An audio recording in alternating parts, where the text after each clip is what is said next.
Hey guys, कैसे हैं आप सभी लोग। तो यहाँ पर देख सकते हैं टाइमर चला हुआ है 3 घंटे और 20 मिनट के बाद जो डॉग्स है वो लिस्ट हो जाएगा। और अगर आप अब वीडियो देख रहे हैं तो करीबन 1.5 से 2 घंटे रह गए होंगे। बहुत सारे लोग पूछ रहे हैं सेलिंग हमने मार्केट रेट पे करनी है, लिमिट लगा के करनी है, सेल करनी है या होल्ड करनी है, मैं आपको ये बताने वाला हूँ। सो ये शॉर्ट सी वीडियो इसे आपने ध्यान से देखना है और मैं आपको 3-4 पॉइंट्स बताने वाला हूँ, उसी के हिसाब से यहाँ पर आपने वर्किंग करनी है। अब अगर यहाँ पर आप जैसे इसका रेट आता है, जैसे इसकी लिस्टिंग होती है, तो यहाँ पर आपने सेल में आ जाना है और यहाँ पर मार्केट के ऊपर टैप कर लेना है, तो आपने सेल कर देने हैं और वो मार्केट के रेट पे सेल हो जाएगा। जो भी रेट उस टाइम चल रहा होगा उसी के रेट पे वो सेल हो जाएंगे। और अगर यहाँ पर बहुत ज्यादा रेट अप डाउन हो रहा है तो आप यहाँ पर लिमिट लगा लें, तो वहां पर आप अप वाला रेट लगा लें और जैसे मार्केट उस रेट तक जाएगी तो आपके ऑटोमेटिकली जो है कॉइन वो सेल हो जाएंगे। और अगर मार्केट वहां तक नहीं जाएगी तो आपकी सेलिंग नहीं होगी। ये भी मैं आपको बताता चलूं। एग्जाम्पल के तौर पर एक कॉइन की प्राइस चल रही है 0.001 चल रही है या 0.002 चल रही है, या जो भी चल रही है, तो आप चाहते हैं कि ये 0.002 पे जाए तो ये सेल हो। तो यहाँ पर आपने अपने अमाउंट लिख लेनी है जितनी आप रखना चाहते हैं, ताकि वहां पर मार्केट जाए और आपके कॉइन सेल हो जाएं। तो यहाँ पर आपने सेल पर टाइप कर देना है और जैसे ही मार्केट इस रेट पर जाएगी तो आपके जो कॉइन होंगे वो सेल हो जाएंगे।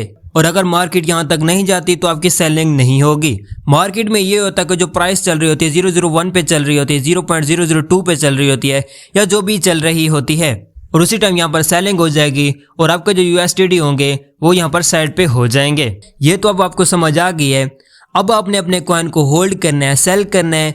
अब ये आपने होल्ड करना है या सेल करना है, स्ट्रेटजी क्या होनी चाहिए। अब देखें, आपने ये करना है, ट्रेड में हमेशा कॉइन की प्राइस अप डाउन होती रहती है, कभी आपके रेट के हिसाब से सेलिंग नहीं होती। यानी कि आपने जो अमाउंट दी है और आप चाहते हैं कि मैक्सिमम ये यहाँ पर आए और यहाँ से हमारी सेलिंग हो, बट ऐसा नहीं होता। ट्रेड में हमेशा थोड़ा बहुत फर्क रहता है। आप ये कर सकते हैं, अगर आप न्यू हैं, ज्यादातर न्यू ही हैं, आप ये कर सकते हैं कि आपका जो 50% फंड है, जो कॉइन है, वो आपने सेल कर देने हैं और 50% आपने होल्ड कर लेने हैं। अगर रेट अप चला जाएगा तो वो 50% आपको प्रॉफिट दे जाएगा, और अगर वहां पर रेट बहुत ज्यादा डाउन आ जाता है तो आपके जो 50% होंगे वो सेव होंगे। और जैसे रेट डाउन होया, अगर आपके पास USDT पड़े हैं तो आपने वो लगा देने हैं। इस तरह से आपका प्रॉफिट जो होगा वो डबल होगा।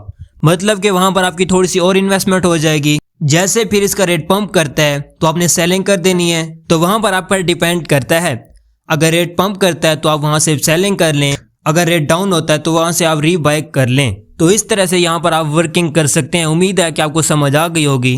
बाकी आप मेरे टेलीग्राम पर आ सकते हैं, वहां पर मैं आपको उसी टाइम अपडेट दे दूंगा कि आपको अभी होल्ड करने हैं, सेल करने हैं या आपको बाय करने हैं। स्ट्रेटजी यही होने वाली है। मैं भी यही करूंगा, अपने 50% सेल कर दूंगा और 50% अपने सेव कर लूंगा। और अगर प्राइस फुल टाइम ही बढ़ी हुई होगी, जैसा कि आपको पता है कि जो फाउंडर है वो अरेस्ट है, बाकी सारे कॉइन की जो प्राइस है वो डाउन है, तो इसकी भी डाउन ही आनी है। तो इससे जहां तक मुझे लगता है कि मैं इसे होल्ड ही करूंगा, तो आपके लिए भी यही सजेशन रहेगी।